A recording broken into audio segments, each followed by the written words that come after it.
Hi friends, చామగడ్డల పులుసుకి పావు kilo చామగడ్డలు తీసుకున్నాయి. ఈ శుభ్రంగా కడిగి ఉడకబెట్టుకుందాం. చామగడ్డల పొయ్యి మీద పెట్టి ఉడకబెట్టుకుందాం. చామగడ్డలు ఉడికేలాగా 2 పెద్ద సైజు ఉల్లిగడ్డలు, 4 పచ్చిమిరపకాయలు తీసుకొని కట్ చేసి పెట్టుకోవాలి. పండు తీసుకున్న నిమ్మకాయ సైజు చింతపండు తీసుకొని నానబెట్టిన పక్కకు పెట్టుకుందాం. ఉల్లిపాయలు కట్ చేసుకొని చామగడ్డలు మెత్తగా ఇట్లా ఉడకబెట్టుకుందాం. వేసి పొట్టు తీసేయాలి. ఇట్లా ఇవి మీకు తెలిసి ఉంటుంది పులుసు, చామగడ్డల పులుసు. ఒకసారి నేను కూడా నా స్టైల్లో చేసి చూపిస్తున్నాను. చూడండి, ఇట్లా పొట్టు తీసి పక్కన పెట్టుకుందాం. ఈ లోపల స్టవ్ మీద వండి పెట్టుకోవాలి. దాకా పెట్టుకుని పొయ్యి మీద ఒక గిన్నె పెట్టుకున్నా కదా, పెట్టుకుని 2 చెంచాలు ఆయిల్ పోసుకోవాలి. దుంపలను బట్టి పావు కిలో ఉంటే కొద్దిగా పోసుకోవచ్చు. ఆయిల్ పోసుకొని ఒక 1/2 స్పూన్ జీలకర్ర, ఒక 1/2 స్పూన్ ఆవాలు వేసుకొని ఇవి తాలింపు దినుసులు వేసుకోవాలి.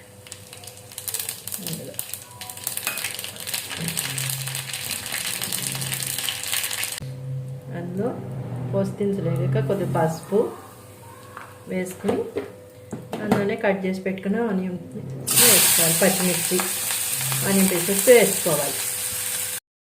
ఆనియన్ వేసుకున్నాక బాగా ఫ్రై చేసుకోవాలి.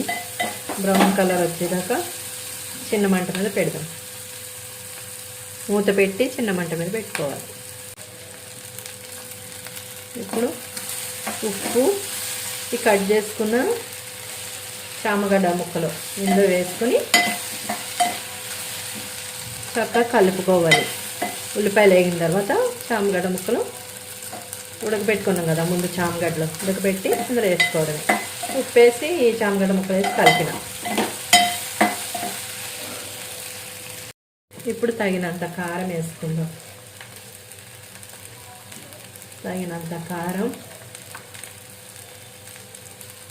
2 చెంచాలు వేసిన దీంతో నేను కలపాలి బాగా. కారం కలిపిన తర్వాత మనం చింతపండు నానబెట్టి పక్కా పెట్టుకున్నాం కదా, అట్లా ఫ్రై అయ్యాక ఒక గ్లాస్ వాటర్ పోసుకుని చింతపండు నిమ్మకాయ అంత సైజ్ తీసుకున్నా కదా, నానబెట్టుకున్నా. ఈ గుజ్జు తీసి చక్కగా పులుసు పోసుకోవాలి. పోసుకున్న తర్వాత కలపండి బాగా, అంతా కలవాలి. ఇందులో ఫైనల్గా కొంచెం మెంతిపిండి వేసుకుంటే చాలా టేస్ట్ ఉంటుంది. కొద్దిగా చిటికెడు మెంతిపిండి వేసి కలిపి చిన్న మంట మీద 5 నిమిషాలు మూత పెట్టుకుంటే అంతే. నేను ఎంతో రుచికరమైన చామగడ్డల పులుసు రెడీ. మీకు నా వంట నచ్చినట్టయితే లైక్ చేయండి, షేర్ చేయండి, సబ్స్క్రైబ్ చేయండి ఫ్రెండ్స్. తప్పనిసరిగా కామెంట్ రూపంలో తెలియజేయండి. ఇది మీకు తెలిసే ఉంటుంది.